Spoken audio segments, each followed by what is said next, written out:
Hey everybody, this is Tim Henn from Marching Arts Education and the Marching Roundtable, and I am so excited to get to talk to this group of very smart men who were the designers for Jersey Surf this year in 2019. So Alan, I reached out to you and thank you for getting this group together. Sure, my pleasure. So Alan, I'll just say hello everybody. Alan Spaeth, how are you? I'm good. All right, Mitch Rogers, how are you doing, sir? I'm fine. Good morning. Thanks for having me. Absolutely. Tom Kershaw, how are you? Hey, doing great here. Thanks for having us, Tim. Absolutely. And Don Hill, thanks for being here. How are you doing? Never been better. Awesome. So Alan, I'm going to ask you to sort of introduce everybody and what part of the team they are, or you can let them go around and sort of explain their role. I'm going to let you sort of take that first explanation of sort of who did what. Sure. Well, the main person here is Tom. He was the program coordinator and staff coordinator for the Corps. And last year they got Mitch involved to do the drill and the staging. Do they call it drill anymore? I'm not sure. And then after a year, Mitch just sort of reached out to me and said, hey, they're really good guys and a really hardworking Corps. He thought they needed some help sort of just pulling together more of a concept and then try to guide everybody through the process like we do with other groups. And then I made Don help because the three of us with the music, we work so well together that I thought if he had time, we would be a good fit to work together. Very good. So I want to start out by saying I saw the show in San Antonio, and I had seen the title of the show, and that was it. So I just want you guys to know that I sat there and I was just like knocked out. I just kept going like, oh my God, this is so fun. This is so smart. This is such a good choice for these kids on the field. Like I was impressed on all these levels of not only how entertaining and actually beautiful it was to look at, but how it just seemed like such a great show for that Corps at this moment in time. And I know as a designer, that's such a trick, to make it be the right thing at the right time. So Alan, I reached out to you just to let you know how impressed I was. I thought the show was beautiful.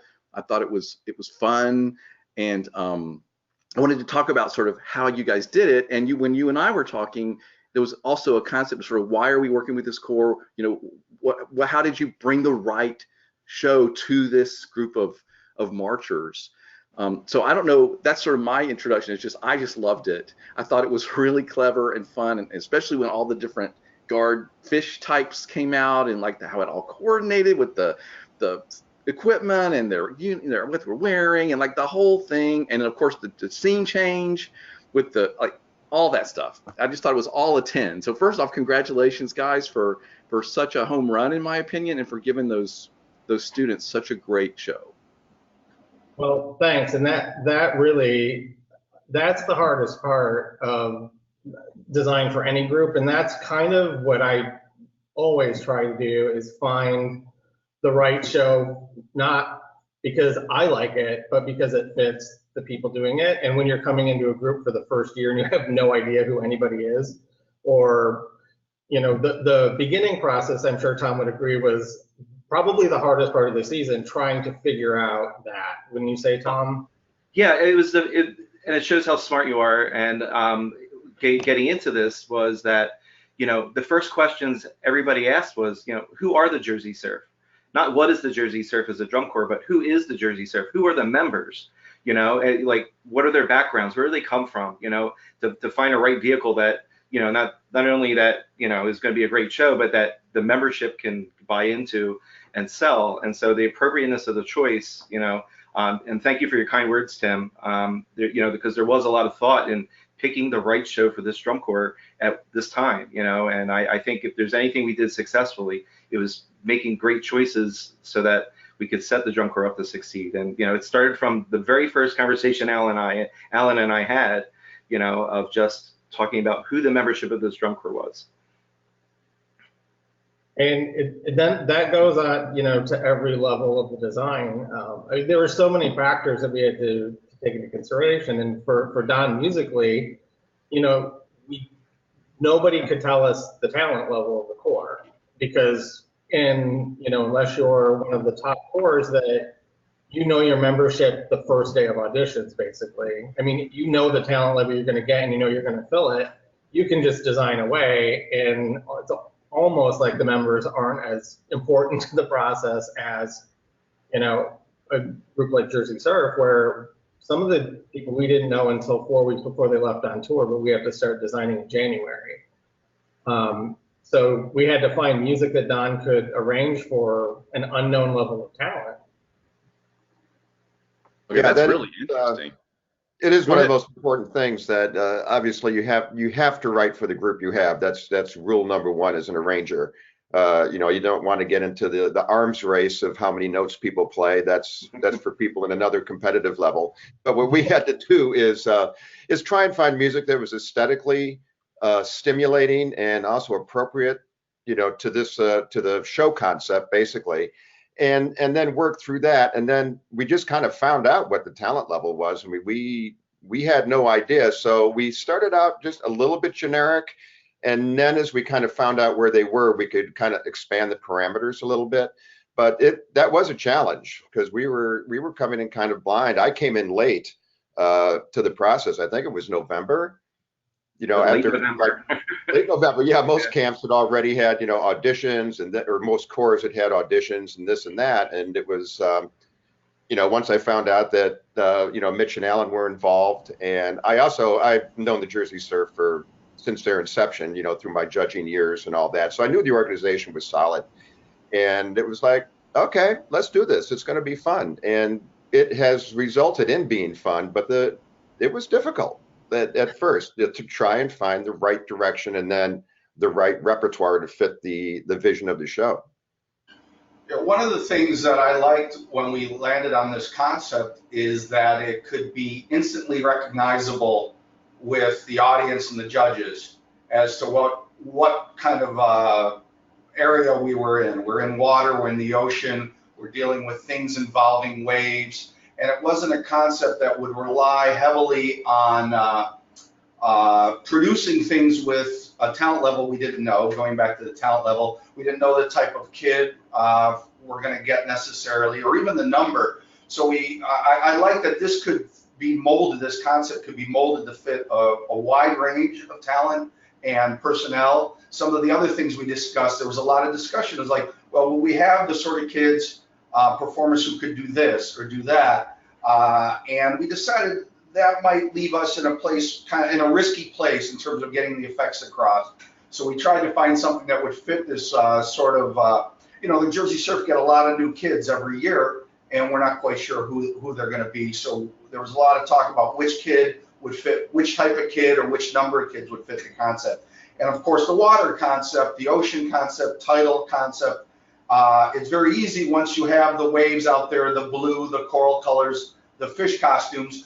Right there, people know what you're trying to achieve in the most general way, and they don't have to wonder or get confused about what you're trying to achieve. And we wanted to get past that potential for people to be wondering what are they doing, because we wanted to give the court a chance to be successful from a performance standpoint and let the concept kind of float on top of that in a non-risky sort of way.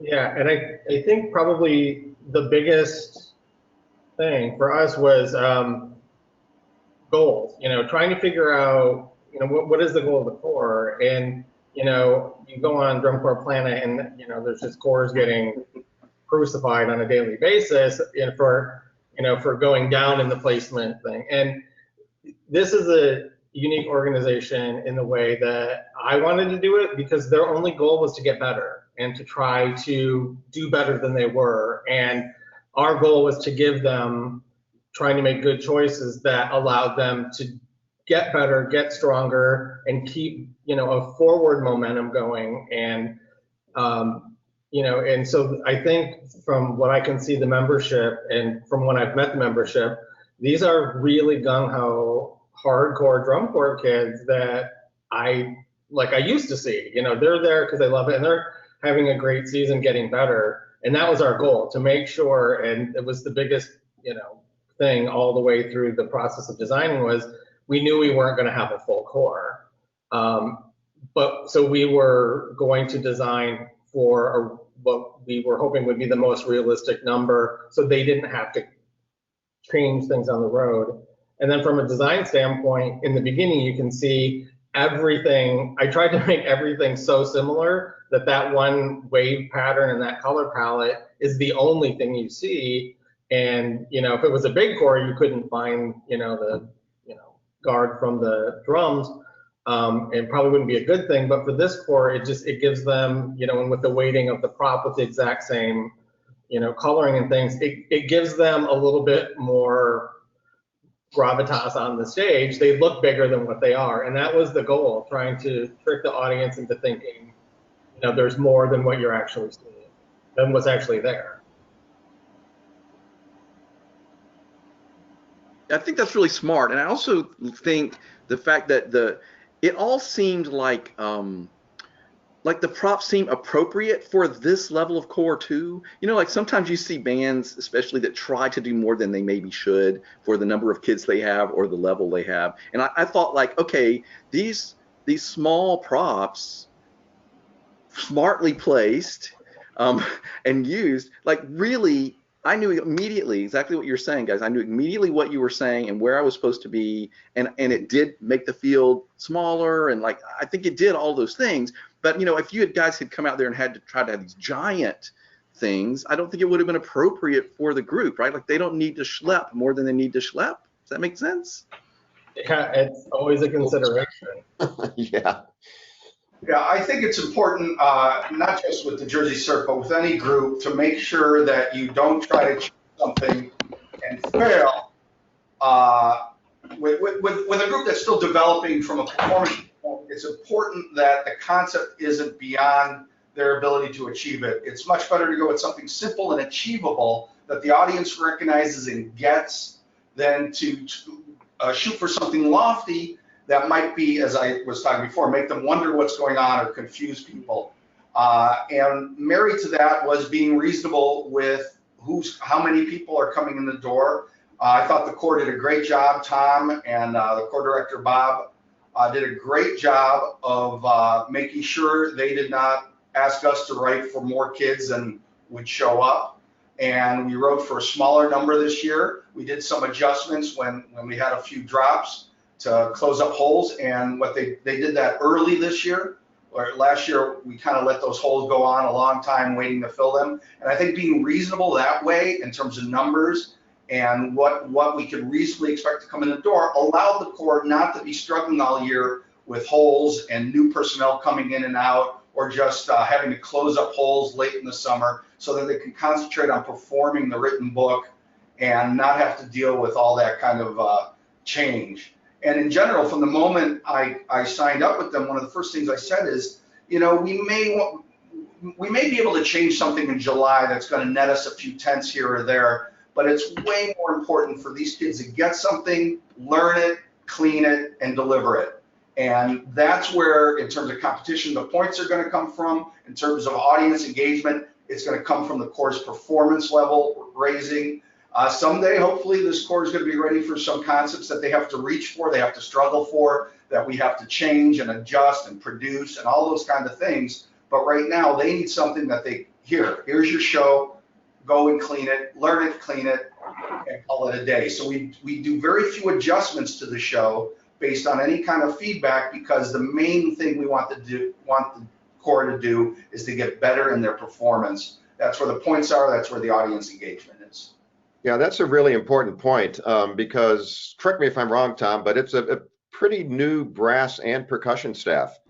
Yeah, we've revamped a lot this year. You know, Mitch and I are the most senior of the design team here with year 2, and you know, so you know, we've taken a hard look at a lot of things. You know, both on the instructional side and the design side to make progress. You know, and you know, I won't call them changes. It's just progress and evolution. Yeah. And you know, and I think everyone's doing a great job. I think the design team delivered exactly what we hoped. And you know, to go back to what Alan was talking about, you know, when the drum corps walks on the field and, you know, everybody knows the concept immediately. It's my favorite part of the judges' recordings to listen to is the very first words that they speak about, and it's And it's exactly that, well, I don't need to read the sheet to know what the show's about, and that's a win. That's a huge win for a core in our strata, to not have to take on something loftier in the storytelling realm, Maybe and any strata, maybe.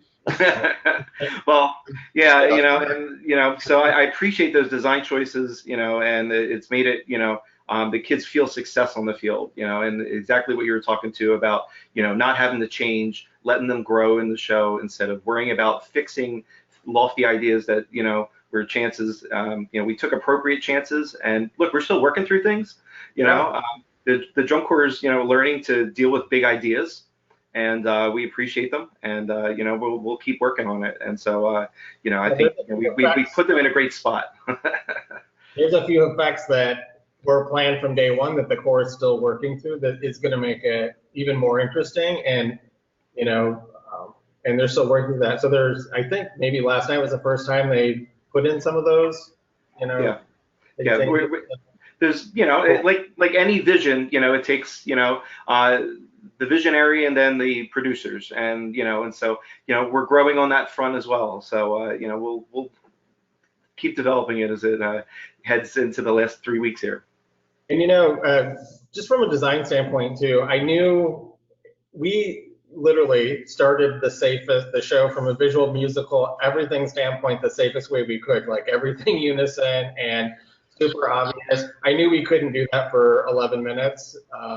And that there had to be some massive change during the show, to otherwise it would have been the most redundant. What do you do after you're all, we've done the wave, 70 times in the opener. Now we have to do something else. And so those front wall props, and because the core is smaller, I consider those core members. So in order to, when the guard changed out of the costume, I wanted the core to still seem as big, so we turned those props around with the exact print of the, the choral on the instrumentalist costumes, and it feels like the core gets bigger in the middle of the show instead of, even smaller when we break up. So, we did try to think through, here are all the shortcomings, that we know we have to deal with, and let's try to find a way to work with them, and and then keep getting better.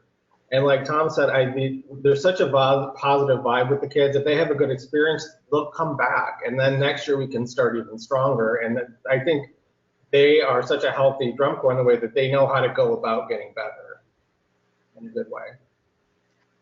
Well, you're like, you guys are describing like basic concepts of smart writing, especially for smaller groups. So I hope everybody that has a smaller band or core or whatever is going to be watching this, because the idea of not making 1,000 changes during the season, like I can't tell you how many band directors I've said that. Like, just get a good show up front and just clean the heck out of it.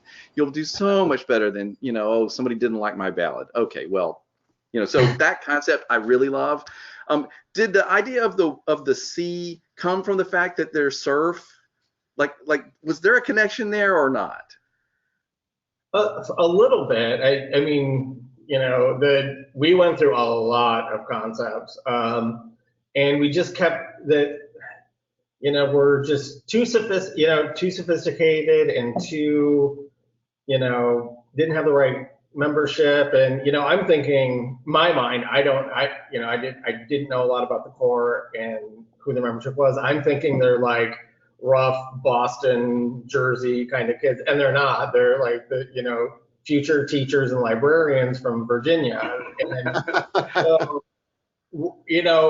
I would throw out a concept, and then like, I don't think we have the kids for that. And the question kept going, like, who are these kids? And I found a piece of, the Aquaman soundtrack came out, and I loved a lot of pieces of the Aquaman soundtrack, and I thought, maybe it's simple. Let's figure out a way to do this. And I've always wanted to do something with the clear fabric, and I thought it's a really simple prop that we could use as like sort of the overarching big idea of the show, is this giant clear water, printed fabric.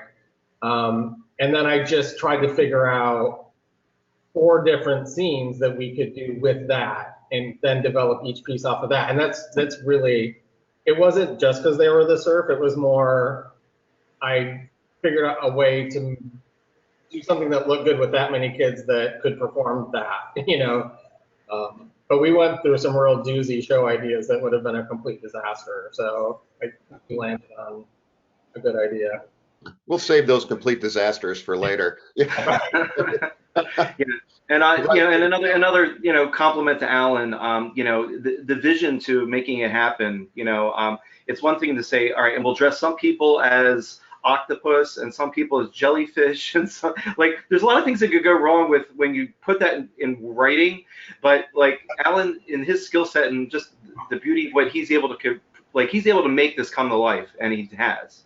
The entire transformation that the drum corps goes through in the middle of the show is all his vision, and the beauty of what he was able to, not just imagine, but then to create, and his team, is just and then deliver, and the fit and finish to it is all, key to it as well. The kids look great. They love the uniform. They feel great in it. And all of it is adding to that member experience that we want to make sure that they feel good at what they're doing, and it's appropriate to the drum corps.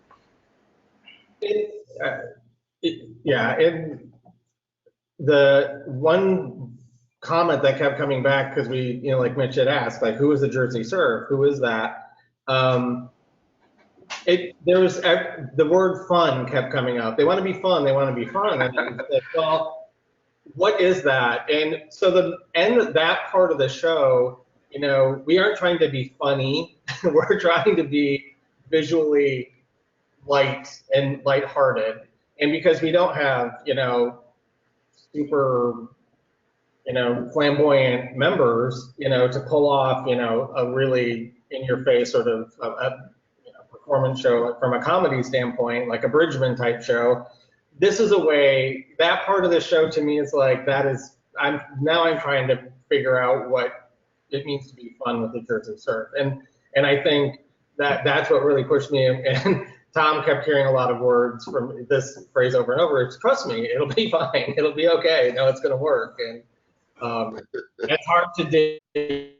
Like Don and Mitch, they've been through this with me. We're gonna have, 6 giant skirts, and it'll be great. Trust me. And they do. Tom didn't know me, so I have to thank them for believing and trusting the process enough to know that, if it's bad, I'll fix it, but let's try it. Yeah, no, I think that the costumes are such a home run, and you did exactly the thing. I thought the word was clever, and that's fun. I was once I started realizing what they were all supposed to be and how the equipment tied to it and everything, I think it's a complete home run, Alan, what you've done with those costumes. And I think the core looks beautiful, in the both of the looks that they have. So I was just saying, you heard me say the part about how I thought how it was so clever the way you did it, right? Oh, no, thanks. Your $20 went to good use, Alan. So that was, yeah. Sorry. So I have a few questions now.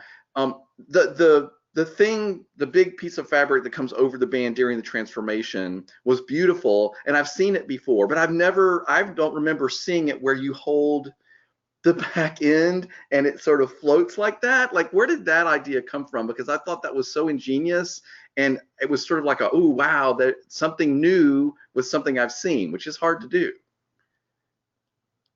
The whole idea was that,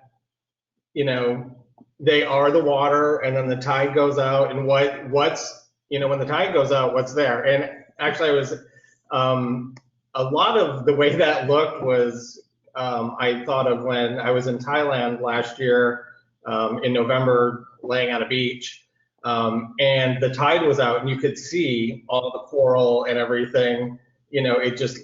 Everything went with it. And I just thought it was really interesting to how do we recreate this idea of the tide going out and then people getting a glimpse of what's under the water.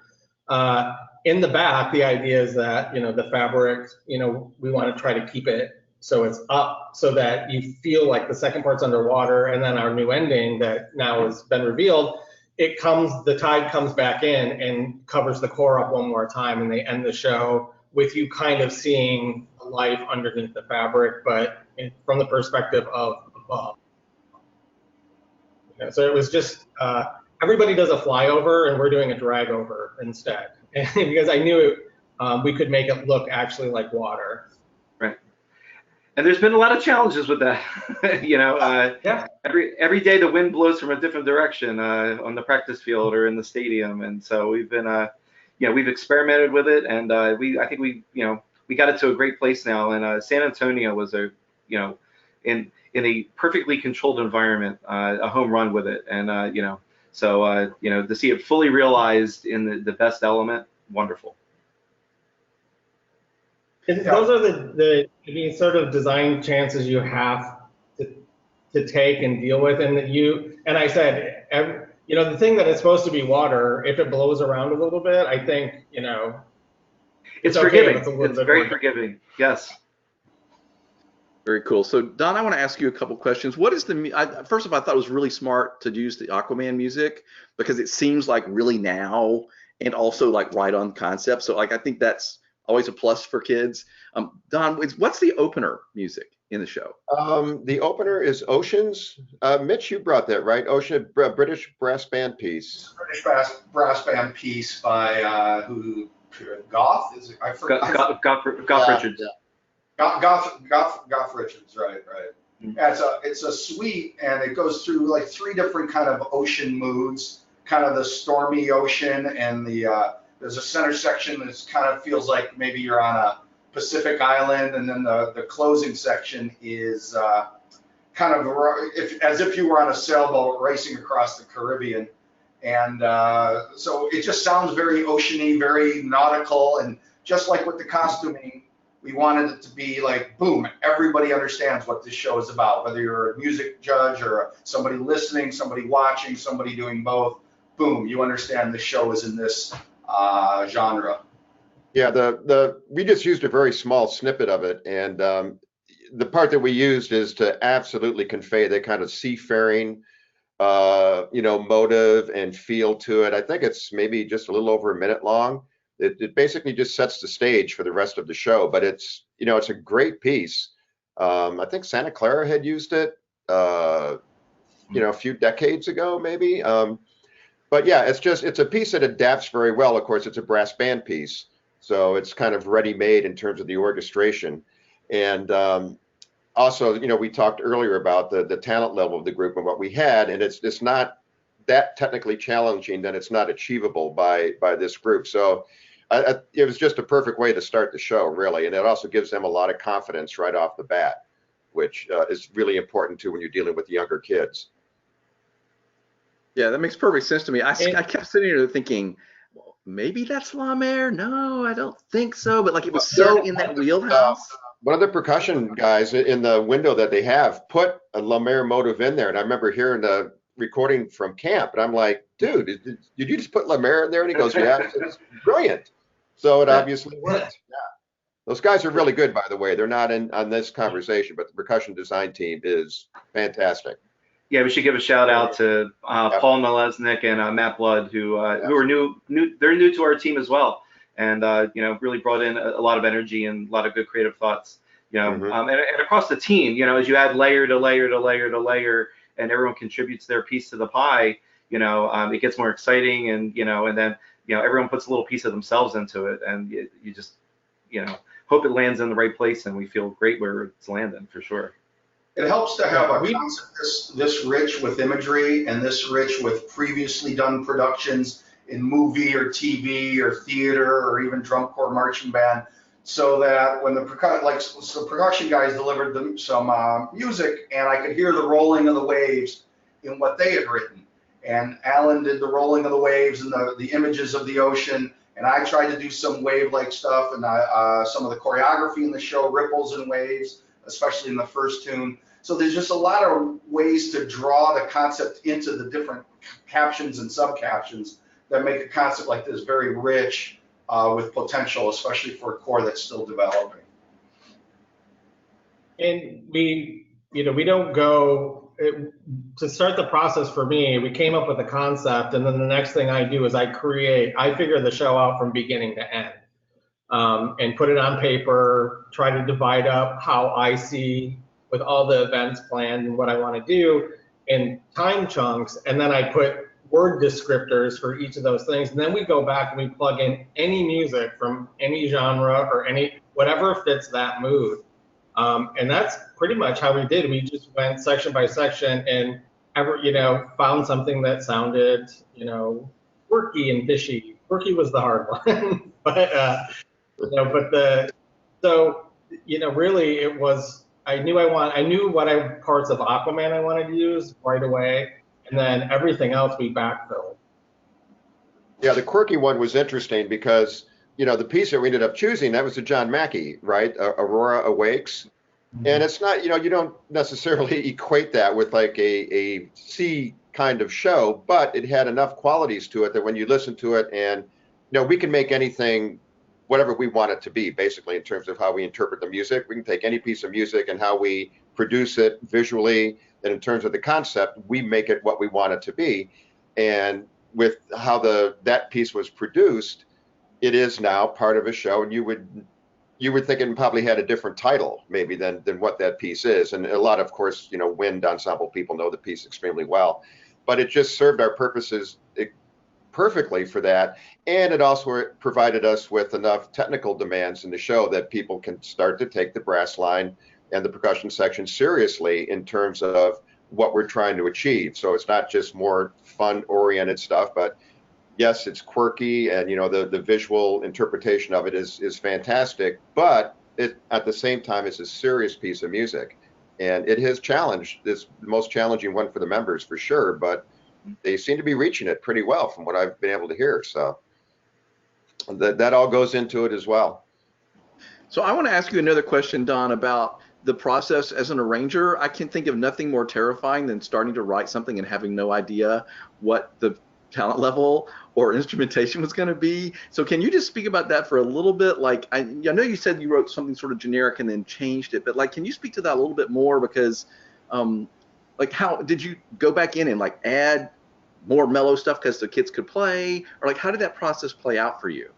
A little bit of that. Basically, what I find works best is to start conservatively, because you can always add stuff later rather than, again, getting into the arms race of how many notes you can play and then having to dial it back, because it does two things. Number one, you have to change things, and number two, you're telling the members that they're not good enough, to play this. So it doesn't send a very good message. So we started kind of conservatively, but the musical, I mean, it's serious music. I mean, we are bringing Glazunov to the field now, which I don't know how many people have done that. You can sniff when you say it, so it gives us that kind of gravitas. But these are pieces that again are technically achievable by I would say like a good high school group, which is I would say about what the talent level is. Tom, would you agree? Yeah, and at the upper end of that, sure, and it's appropriate. Everything's laying perfectly to our abilities right now, which is why we're feeling positive about the member experience. The kids are not struggling to get through it.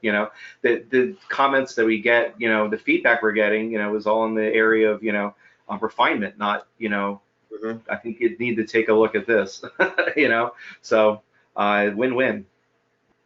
Yeah, the dreaded, well, this isn't working. Yeah. Like, oh, okay. So anyway, yeah, to get it, down to the brass tacks, to start fairly conservative in terms of the choices, but we wanted to be legitimate, I think, and start the process that, we can expand from where we started this year very easily, as opposed to doing something, let's say we play something from The Little Mermaid, and it's like, well, where do you go from there? And what are you saying? So that was pretty much the thought process behind that.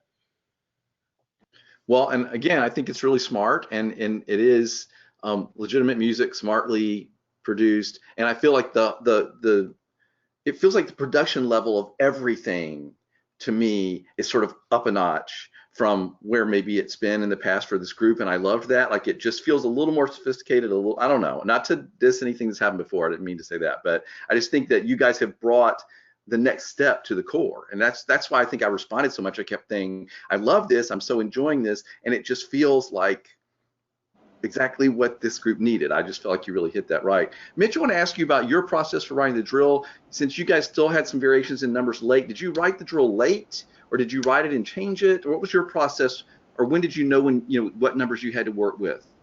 Well, I guess I don't remember exactly when, but I wrote it essentially in the winter and early to mid-spring. So I started early, and the core director and Tom were very conservative with numbers as compared to the years before, which allowed me to write the show. And I tried to write the show somewhat more open-ended than I do many shows. In other words, forms that might not connect to other forms, so that there's room to take a few people off the end, so to speak, or more fragmentation than I might otherwise use, fewer geometric forms, or so that if we do have number changes, it wouldn't be as difficult to change. And sure enough, in June, there were some changes as the core was moving in and getting to work. Unfortunately, I was out of the country at the time and dealing with some other things, so Tom was able to bring in somebody he knew to come take my files and take out a few members here and there. And I hope the way I wrote it made that more possible for that to happen.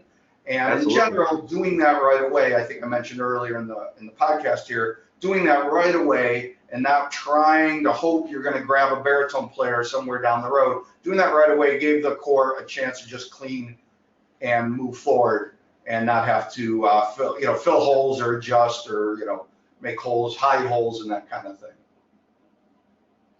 Yeah, Mitch always does such a great job of taking my notes and my ideas and making it all happen. And we just work so well together, and he's able to bring to life, almost all the time the ideas and the things that I want. And because that we work together so often with so many groups that it's I'm not gonna say easy, but it was easy to get this show on the field, based on the information we had, even though we didn't know the kids.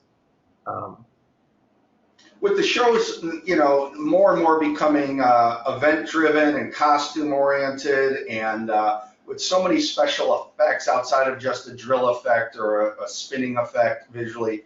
One of the big upgrades this year from the show design standpoint was bringing Alan on board to overlook everything as sort of, as people are called nowadays, the artistic director or creative director, and keep an eye on the overall, and then write up a blueprint for me to implement in the staging and the drill.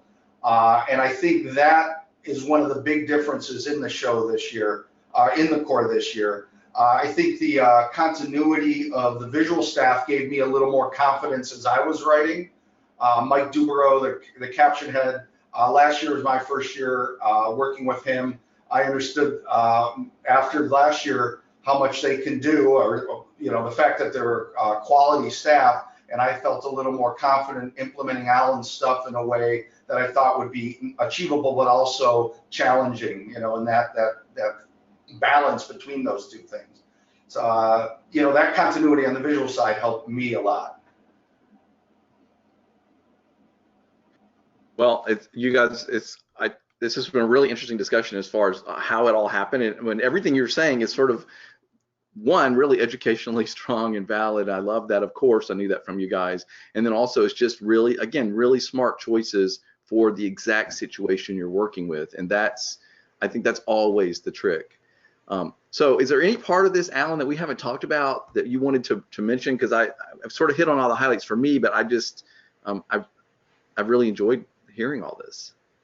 Yeah, I mean, no, it's it's fun to talk about a group that isn't in the top 3, and because there's a lot of drum corps out there that are, every day trying to get better and, do the best for their members and keep the activity going strong. And, that's why for Mitch, Don, and I, we work together a lot, and we work with bands of all levels and all sizes. And so taking this on wasn't, it wasn't, like a mercy, And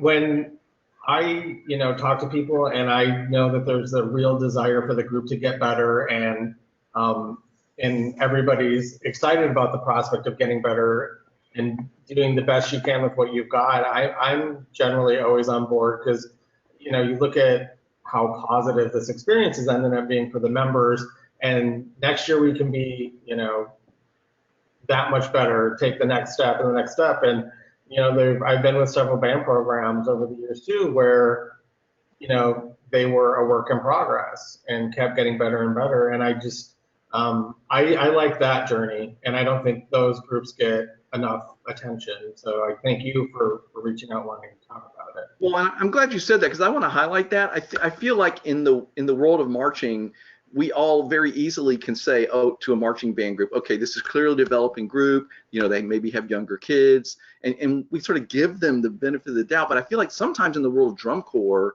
we don't do that same thing, and I don't think that's fair. Like everybody doesn't come out at the gate like the Blue Devils. Like you have different kinds of kids. You're at a different place in the development of the program, of what they can do. So I'm glad we had this discussion for that very reason, Alan, because I like reminding people that first off, all these kids in all these drum corps are having a great experience. They're getting great training. They're having a wonderful summer at whatever level the corps is competitively being. But also that great designers like yourselves are giving all those kids at all those levels a great experience. I feel like we understand that for bands, but I don't think people are that forgiving of drum corps sometimes, and I don't think that's fair. Yeah. That makes sense? Yeah, I totally agree. And, my goal was that they had a show that everybody would like, and if they performed it to the best of their ability and did the most they can, they would stand alone, just on that. And yeah. Besides the competitive thing, they're going to be respectable and great and fun to watch and aesthetically pleasing and have a level of excellence that they're achieving, their best possible versions of themselves. And that's a successful season. Absolutely. Does anybody else want to speak to this topic while we're on it? Well, occasionally I will be listening to judges' tapes from, say, a group that has got quite a good reputation, has achieved at a high level and been rewarded at a high level. And you get a sense that, you don't get a sense, you hear judges say, even early in the season when something's incomplete, they say, oh, I can't wait to see what you guys do with this. Because the group has a track record of producing fabulous shows.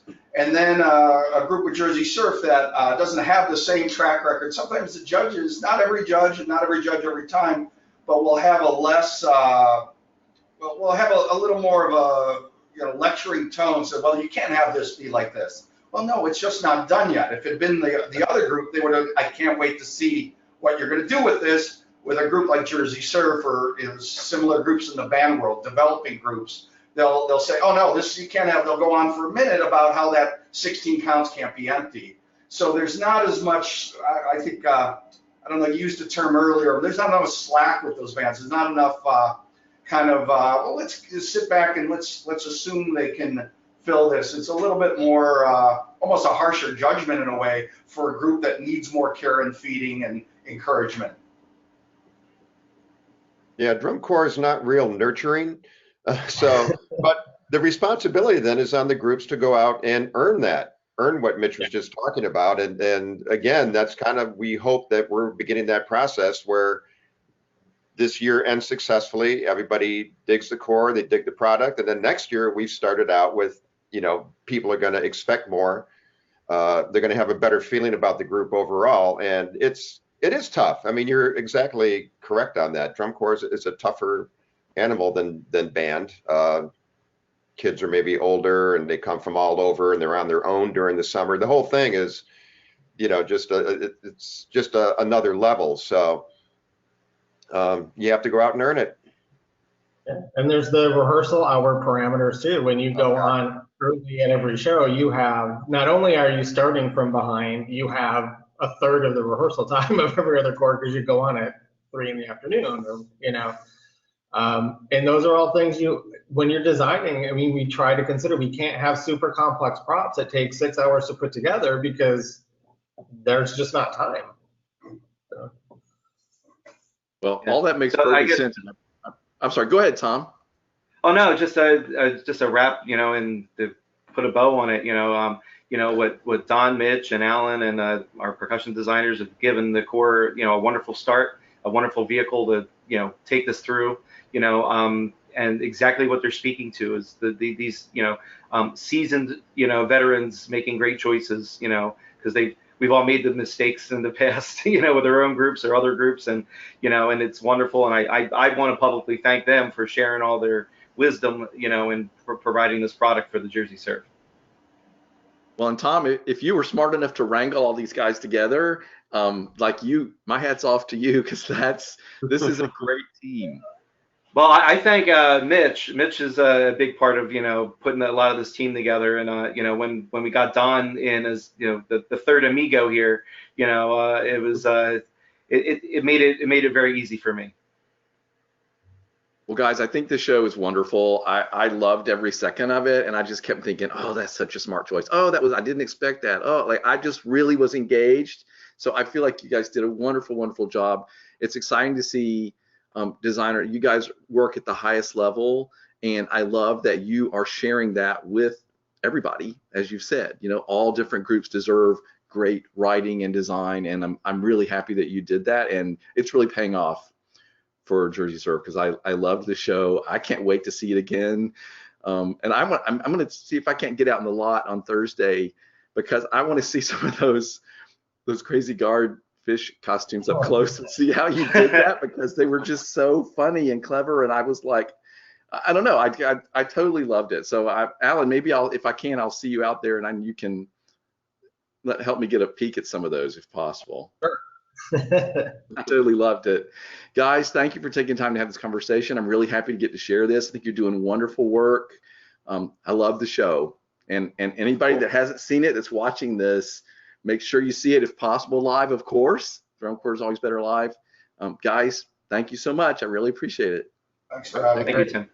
Yep. Find other interviews and videos from top DCI designers, instructors, and marchers, behind-the-scenes videos, interviews, and podcasts from winter camps, spring training, traveling during the season, and performances, all at marchingartseducation.com/DCI-2019. The Marching Roundtable is proud to be an official media partner of Drum Corps International.